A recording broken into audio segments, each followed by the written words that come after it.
Welcome students in your Hindi class. आज हम आपके चैप्टर अपूर्व अनुभव का आगे की क्वेश्चन आंसर्स व एक्सरसाइज करेंगे। पिछली वीडियो में आप लोग चैप्टर्स पढ़ चुके हैं चैप्टर को, और उसके अलावा क्वेश्चन आंसर्स कर चुके हैं। अब आगे की जो एक्सरसाइज हैं उनको देख लेते हैं। ओके,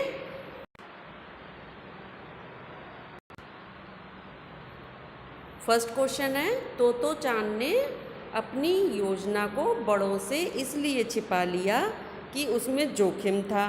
यास्की चांद के गिर जाने की संभावना थी, फिर भी उसके मन में यास्की चांद को पेड़ पर चढ़ाने की इच्छा थी। ऐसी दृढ़ इच्छाएं बुद्धि और कठोर परिश्रम से अवश्य पूरी हो जाती हैं। आप किस तरह की सफलता के लिए तीव्र इच्छा और बुद्धि का उपयोग कर कठोर परिश्रम करना चाहते हैं। यानी कि तोतो चांद ने अपनी योजना को जोखिम भरी थी, जो कि उसके लिए यास्की के लिए पेड़ पर चढ़ाने की इच्छा, उसको इसीलिए बड़ों से छिपा लिया था। उसकी लेकिन दृढ़ इच्छा की वजह से बुद्धि और कठोर परिश्रम से इच्छाएं जो है वो अवश्य पूरी हो जाती हैं। उसकी भी इच्छा पूरी हुई। तो इस तरीके की सफलता के लिए तीव्र इच्छा और बुद्धि का उपयोग कर कठोर परिश्रम करना चाहते हैं। आपकी ऐसी कौन सी इच्छा है या आप कौन सी सफलता पाने के लिए ऐसा करना चाहते हैं, तो ये आपको लिखना है।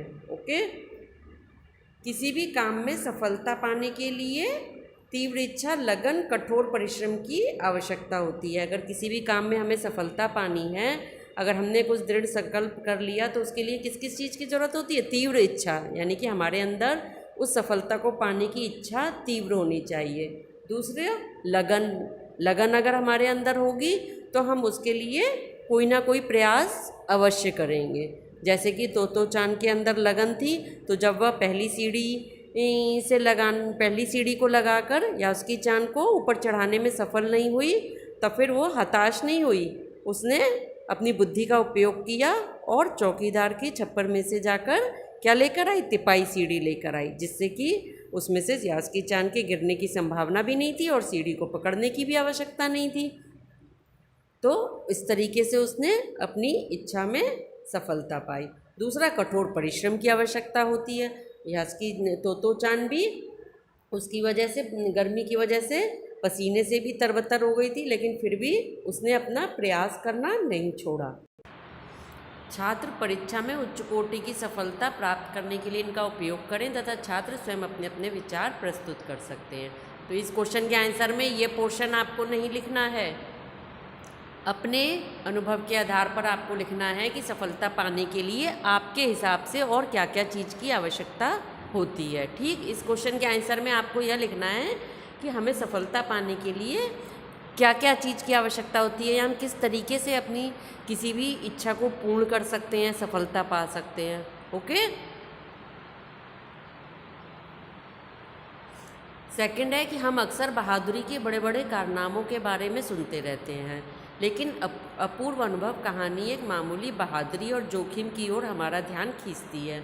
यदि आपको अपने आसपास के संसार में कोई रोमांचकारी अनुभव प्राप्त करना हो तो कैसे प्राप्त करेंगे? यानी कि बहादुरी के बड़े बड़े कारनामे तो आप सुनते ही हैं, टीवी पर भी सुनते हैं, और अपने फैमिली मेम्बर्स से भी आप सुनते होंगे कि बहादुरी के बड़े बड़े कारनामे लोग कर गुजरते हैं। लेकिन अपूर्व अनुभव में एक मामूली बहादुरी और जोखिम की भरी कहानी की ओर हमारा ध्यान खींचती है।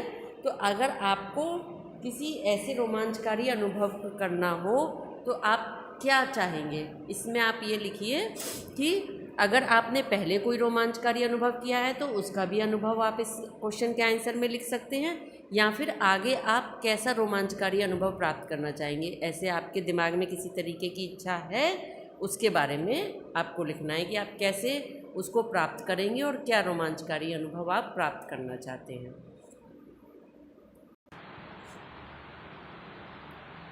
नेक्स्ट, अपनी माँ से झूठ बोलते समय तोतो चांद की नज़रें नीचे क्यों थीं? तोतो चांद ने जब अपनी माँ से झूठ बोल रही थी तो अपनी नज़रें नीचे झुका ली थी।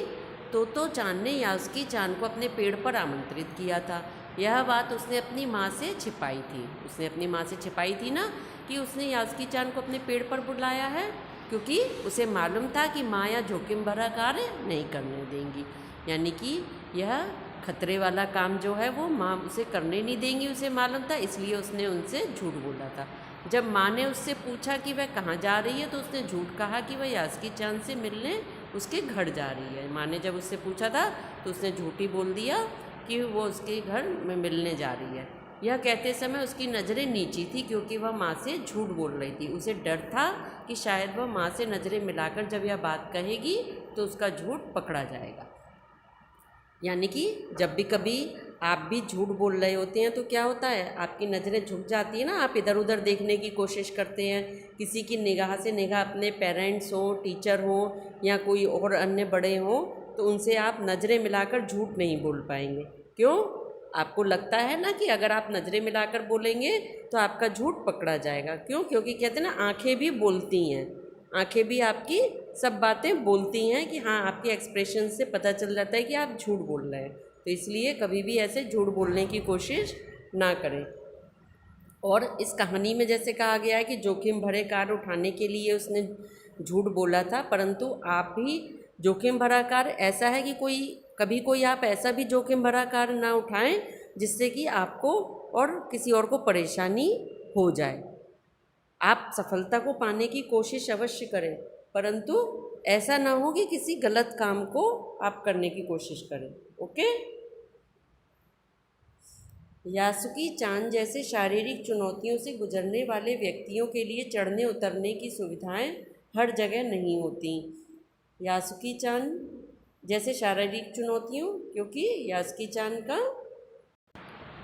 पैरों से अपाहिज था यासुकी चांद, तो उस ऐसी शारीरिक चुनौती वाले बहुत से लोग होते हैं, उनके लिए हर जगह सुविधाएं चढ़ने उतरने की नहीं होती है, लेकिन फिर भी बहुत सी जगह ऐसा होता है कि उनको ऐसी सुविधाएं मिलती हैं। तो आपको अपने एक्सपीरियंस के आधार पर आपने जहाँ कहीं भी ऐसा देखा हो कि इस तरीके के अपंग लोगों के लिए कोई विशेष सुविधाएं हैं दी हुई हैं, या फिर आपको दूसरों से अगर पता हो तो उसके बारे में लिखिए। जैसे कि इसमें उत्तर में दिया विद्यालय में अपंग बच्चों के लिए रैंप बना रखे हैं। रैंप यानी कि फिसलने वाली जो जगह होती है, वहाँ से जो अपंग बच्चे हैं वो आसानी से चढ़कर आ सकते हैं। जो बच्चे सीढ़ियाँ नहीं चढ़ सकते वे चिकनी जगह पर चलकर आ सकते हैं। इसी तरह से मेट्रो रेल में भी अपंगों को चढ़ने उतरने के लिए विशेष प्रकार की लिफ्ट लगा रखी है। जो मेट्रो ट्रेन में जाएंगे तो वहाँ के स्टेशन पर भी क्या होता है, एक विशेष प्रकार की लिफ्ट लगी होती हैं, जिससे जो भी शारीरिक अपंग व्यक्ति है वो आसानी से उससे जा सकता है ऊपर नीचे। वहाँ पर उसे सीढ़ी चढ़ने की आवश्यकता नहीं पड़ती है, एस्केलेटर पर जाने की आवश्यकता नहीं पड़ती है। इसी तरह हवाई अड्डों, अस्पतालों में भी व्हील चेयर होती है। हवाई अड्डों पर भी यह सुविधा उपलब्ध है। अस्पतालों में, हवाई अड्डे में, रेलवे स्टेशन पर, इन जगहों पर व्हील चेयर की सुविधा होती है, जिससे कि व्हील चेयर से शारीरिक अपंग व्यक्ति इधर से उधर आसानी से जा सकते हैं और अपना काम कर सकते हैं। तो ये पूरा चैप्टर आपने समझ लिया। अब आज जो भी क्वेश्चन आंसर्स ये बताए हैं ये आपको कॉपी पर करने हैं, पर एक चीज़ का ध्यान रहे कि अपने अनुभव के आधार पर ही करिए और अपने सोच के आधार पर करिए। ऐसा ना हो कि बस जो क्वेश्चन आंसर लिखे हैं इनसे देखकर उतार लें। अगर आप सोच के आधार पर करेंगे तो आपको स्वयं इसमें इंटरेस्ट आएगा काम करने में। ओके।